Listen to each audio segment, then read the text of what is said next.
அன்பார்ந்த சங்கரா தொலைக்காட்சி நேயர்களே, அடியனுடைய வணக்கங்களை ஏற்றுக்கொள்வீராக. மகா பெரியவருடைய மலரடி பணிந்து உங்களை வணங்கி இந்த நிகழ்ச்சியை துவங்குகிறேன். அந்தாதியும் அர்ச்சனையும் என்கின்ற தலைப்பிலே 2 நிகழ்ச்சிகளை நாம் பார்ப்போம்.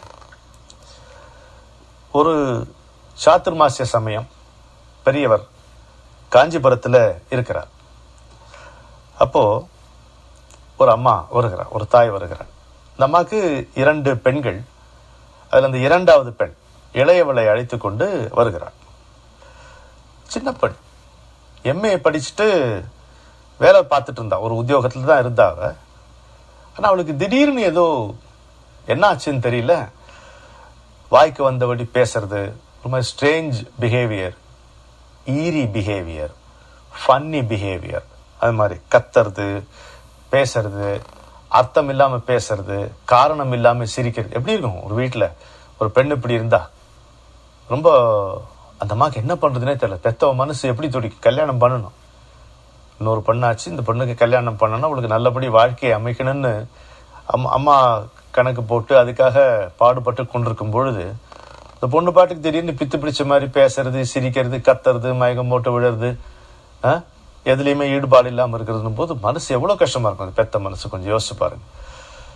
என்ன தெரியல, சம்மந்தம் இல்லாமல் பேசுறது, வயசுக்கேற்ற பேச்சுன்னு ஒன்று இருக்கு பாருங்க, அது இல்லாமல் ஏதோ கேட்க பேசுறது, இது மாதிரிலாம் இருந்தது. பாவம் சும்மா இருப்பாங்களா அக்கம் பக்கத்தில் இருக்கிறவங்க எல்லாரும்? இதில் இது ஏதாவது பிசாசாக இருக்கும், காற்று கருப்பு பட்டிருக்கும், அற்புதம் ஏதாவது வந்துருக்கும், எல்லாம் ஆளுக்கு ஒன்று சொல்லி, அப்புறம் இன்னும் சில பேர் அதெல்லாம் ஒன்றும் இருக்காது, நல்ல சர்ஜன்கிட்ட போய் காமிக்கிட்டு டாக்டர்கிட்ட போய் அந்த ஸ்கேனடு, அந்த டெஸ்ட்டு, இந்த லேபு போட்டு பெரட்டி எடுத்துருவாங்கல்ல, அது வேற பண்ணி கடைசியில் டாக்டர் சொல்லிட்டார், இந்த மாதிரி வேலூருக்கு கூட்டின்னு போய் மூளையில் ஒரு ஆப்ரேஷன் பண்ணால் இதெல்லாம் சரியாக போய்டுன்ட்டு சொல்லிட்டார்.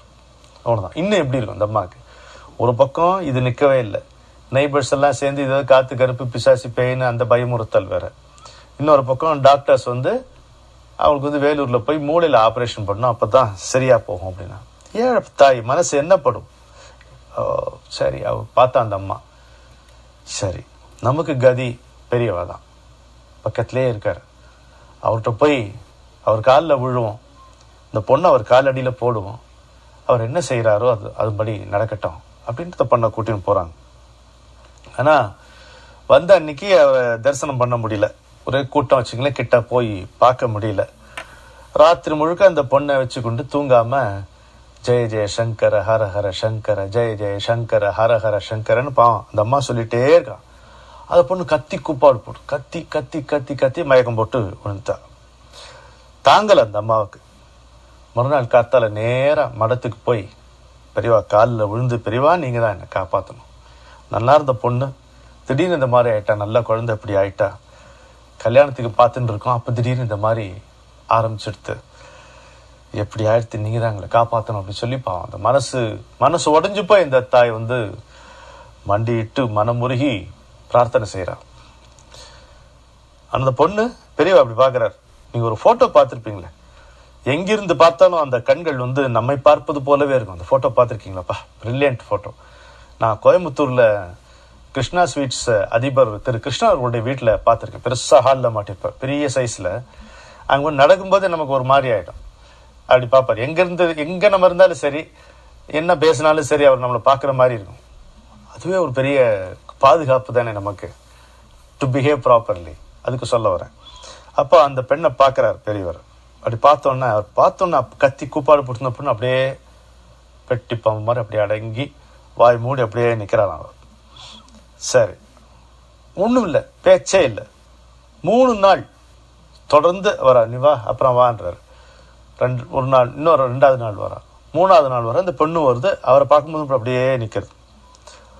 அந்த பொண்ணை பார்த்து அப்படி பார்த்தாராம். அப்படி பார்த்துட்டு அபிராமி அந்தாதி சொல்லு அப்படின்னாராம்.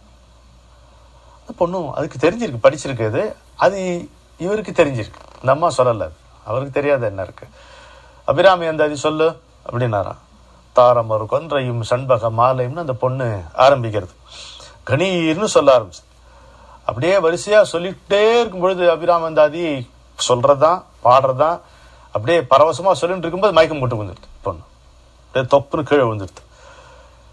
பெரியவர் என்ன சொல்கிறார், அப்படியே இருக்கட்டும்ன்றார். ஒன்றும் அவளை எழுப்பாத, அப்படியே இருக்கட்டும், கொஞ்ச நாள் அப்படியே இருக்கட்டும் அப்படிங்கிறார். யாரும் ஒன்றும் செய்யலை, ஒன்றும் செய்ய வேண்டான்ட்டார் பெரியவா. கொஞ்ச நேரத்தில் அவளே அந்த பெண்ணை மயக்கம் தெளிஞ்சு எழுந்தா புதுசாக இருக்கா, பூரணமாக குணமாயிடுது, எந்த பிரச்சனையும் இல்லை. இவளா இப்படி கத்தி கூப்பாடு போட்டா, இவளா இப்படி கேட்க பிக்கேன்னு பேசினா, இவளா இப்படி அர்த்தம் இல்லாமல் சிரிச்சா, இவளா இப்படி வெறிக்க பார்த்தா, ஒன்றுமே இல்லை. அதுக்கு முன்னாடி எப்படி இருந்தாலும் அதை விட இன்னும் நன்றாக தேறி அப்படியே பூரணமாக குணமடைந்தார். 2 பேருமே சேர்ந்து, அம்மாவும் பொண்ணு சேர்ந்து கண்ணீரை தான் நன்றியா சொல்ல முடியும், பெரியவாட்ட வேற என்ன செய்ய முடியும் அப்படி இருந்தார்கள் என்று ஒரு அழகான பதிவு சிவசங்கரன் அவர்கள் இதை போட்டிருக்கார். பார்த்தேன். இதில் பாருங்களேன், இப்போ அந்த பெண் அந்த அனுபவிச்சு, இப்போ போன முறை நம்ம கர்மாவை பற்றி பேசணும், பரிகாரத்தை பற்றி பேசணும். அப்போது ஒரு முக்கியமான கருத்து அவர் சொல்லலை, அவருடைய பெருமை அவர் சொல்ல மாட்டார், நம்ம சொல்லணும், அதுக்காக சொல்கிறேன் நான். ஒரு குருவுக்கு அந்த he has the right and the capacity to override கர்மா, அது உண்டு. அதாவது irrespective of கர்மா ஒரு அனுகிரகத்தை பண்ணக்கூடிய சக்தி, உரிமை, தகுதி அவங்களுக்கு உண்டு. அதுதான் இங்கே செஞ்சிருக்கார். அது அவருக்கு எப்படி செய்வார்கள் அப்படின்னு பார்த்தோம்னா, they will make us earn a small merit. நம்மள பெருசாக தபஸா பண்ண முடியும்? ஒன்றும் முடியாது. ஏதோ ஒரு மாட்டுக்கு ஒரு புல்லை போடு, அங்கே சாது உட்காந்துருப்பார், அவருக்கு போய் ஒரு சாப்பாடு வாங்கி கொடு, இது மாதிரி ஏதோ ஒரு சின்ன காரியத்தை நம்ம செய்ய வச்சு அந்த கர்மாவிலிருந்து வெளிவருவதற்கான ஒரு பெரிய புண்ணியத்தை we will earn. They will make us earn. சாதாரணமாக அப்படி வராது. அவர்கள் ஒன்று சொல்லி நம்ம அதை செய்தோம் வச்சுங்களேன், அதனுடைய அந்த செயலுக்கு மகத்துவமே வேற. இப்போ நம்ம கோயிலுக்கு போயிட்டு வரோம் வைங்களேன், நல்ல விஷயம், நம்ம பக்தியோட போயிட்டு வரோம். இப்போ பெரியவா நீ என்ன பண்ற, அந்த சனிக்கிழமை அன்னைக்கு அந்த எள்ளுக்கிழி போட்டு வா சனீஸ்வரன்ட்ட அப்படின்னு அவர் சொன்னார் வச்சுக்கோங்க. இது சாதாரணமான விஷயம் தானே, கேட்பதற்கு எல்லாருக்கும் தெரிந்த விஷயம் தான், எல்லாரும் செய்யற விஷயம் தானே. ஆனா அவர் அதை பிரத்யேகமா சொல்லி நாம செய்யும் பொழுது அதனுடைய பரிமாணமே வேற, டைமென்ஷனே வேற. புரியுதா?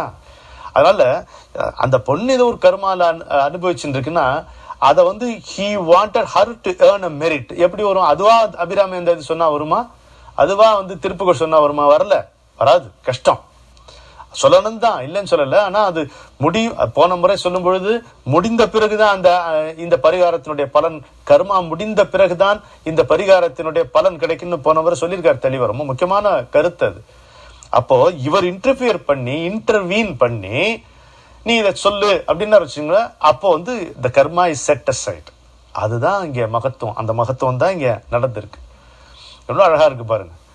அவருடைய வாழ்க்கையே ஒரு அம்சமும் பாடம்.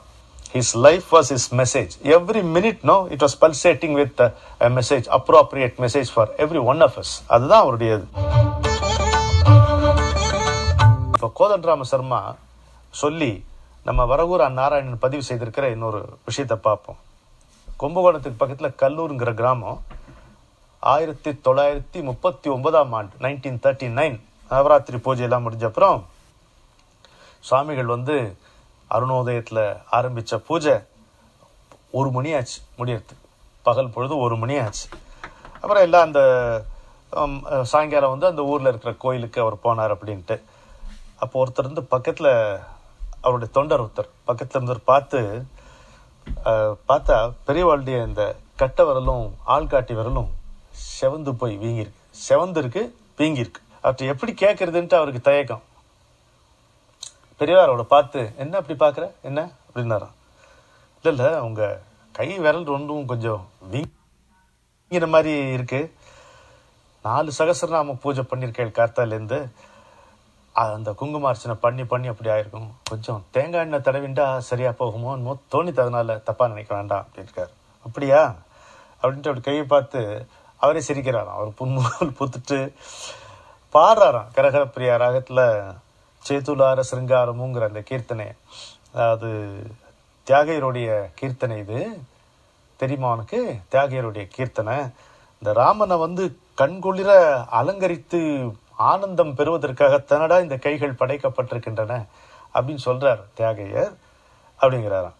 இப்போ அம்பாளுக்கு குங்குமார்ச்சனை செய்யறதை விட சந்தோஷம் என்ன இருக்க முடியும்? அதை விட பெரும் பேர் என்ன? நல்லா 2 விரலால் நல்லா அழுத்தி அந்த குங்குமத்தை அவள் பாதத்தில் போடணும். இங்கே பாதி அங்கே பாதி சிந்தி சிதறியா போடுறது. இப்படி எடுத்து அழகாக ஒரு கொஞ்சம் கூட ஒரு துகள் கூட கீழே சிதறாமல் அவளுடைய பாதத்தில் போடணும். அப்படி அர்ச்சனை செய்தால் தானே ஆனந்தம் அப்படிங்கிறாராம். என்ன அழகு பாருங்க. அர்ச்சித்து சிவந்த விரல்கள், எப்படிலாம் சொல்லலாம் பாருங்க. அர்ச்சித்து சிவந்த விரல்கள், அள்ளி வழங்கி சிவந்த கரங்கள், அருள் பொழிந்து சிவந்த நெஞ்சம், ஆன்ம ஞானம் சிவந்த ஆடை, அவள் கமல பாதம் நித்தம் அகம் தொட்டு சிவந்த சித்தம். எல்லாம் சிவப்பு, எல்லாம் செம்மை. அர்ச்சித்து சிவந்த விரல்கள், அள்ளி வழங்கி சிவந்த கரங்கள், அருள் பொழிந்து சிவந்த நெஞ்சம், ஆன்ம ஞானம் சிவந்த ஆடை, அவள் கமல பாதம் நித்தம் அகம் தொட்டு சிவந்த சித்தம், அவர் அவளே, அவள் அவரே, அகம் புறமும் செம்மைதானே. இல்லையா? எந்த அம்பாள் அவர் வழிபட்டார் சொல்றோமோ அந்த அம்பாளுடைய வடிவமாக அவரை பார்த்த பாக்கியம் பெற்ற பக்தர்கள் எத்தனையோ பேர் உண்டு, இன்னைக்கும் உண்டு இல்லையா? நாளைக்கும் இருக்க போகிறார்கள் இல்லையா? எதை தொழுகிறார்களோ அதுவாகவே நீங்கள் ஆவீர்கள் என்று நமக்கு பெரியவர்கள் சொல்லி இருக்கிறார். அப்படி நம்ம நேரடியாகவே இந்த காட்சியை பார்த்திருக்கிறோம் அல்லவா? அவ்வளோ பரவசமான ஒரு காட்சி. இந்த 2 நிகழ்வுகளுக்கு பிறகு ஒரு அருமையான மகா வாக்கியத்தை நம்ம பார்ப்போம். போன முறை பார்த்த மகா வாக்கியத்தினுடைய ஒரு தொடர்ச்சியாக விரிவாக இதை நம்ம கொள்ளலாம்.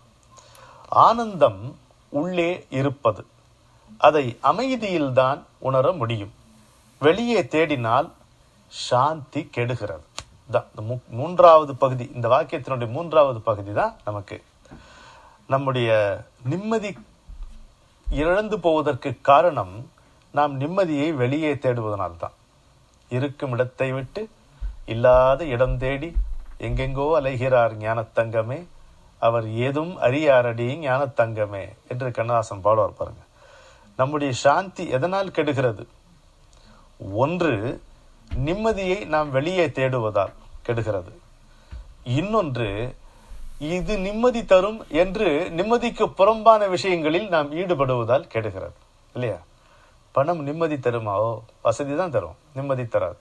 One extra 100 rupee note can be a cause for your misery என்று என்னுடைய குருநாதர் எச்சரிப்பார். அது மாதிரி பாய் விரித்து படுத்தவனும் வாய் திறந்து தூங்குகிறான், பஞ்சனையில் நான் படுத்தும் நெஞ்சிலோ அமைதி இல்லை, வண்ண முத்து மண்டபமும் வைர நகை பஞ்சனையும் உன்னிடத்தில் நான் தருவேன், நிம்மதியை நீ தருவாய்னு ஒரு பழைய கண்ணதாசனுடைய பாடல் ஒன்று வரும். எவ்வளவு உண்மையான வாசகம் பாருங்க.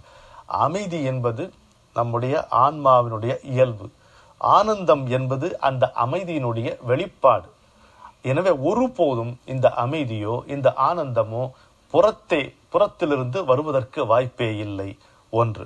இரண்டாவது, புறத்திலே இருக்கும் எதனாலும் எவராலும் இந்த அமைதியையும் ஆனந்தத்தையும் நமக்கு வழங்க முடியாது. அவருடைய சந்நிதியில் நமக்கு ஆனந்தமோ அல்லது அமைதியோ நேர்கிறது என்றால் அதற்கு காரணம் மலர்மிசை ஏகினான் என்பது போலவும், சிவனவன் என் சிந்தையுள் நின்ற அதனால் என்று மாணிக்கவாசகர் அருளியது போலவும், அவர் ஏற்கனவே நம்முடைய அகத்தே இருப்பதால் அந்த அரை நிமிஷத்தில் அரை கணத்தில் அதை நாம் அறியாமல் உணர்வதால் நமக்கு அமைதி நேர்கிறது, ஆனந்தம் விளைகிறது என்பதை புரிந்து கொள்வோம். வணக்கம்.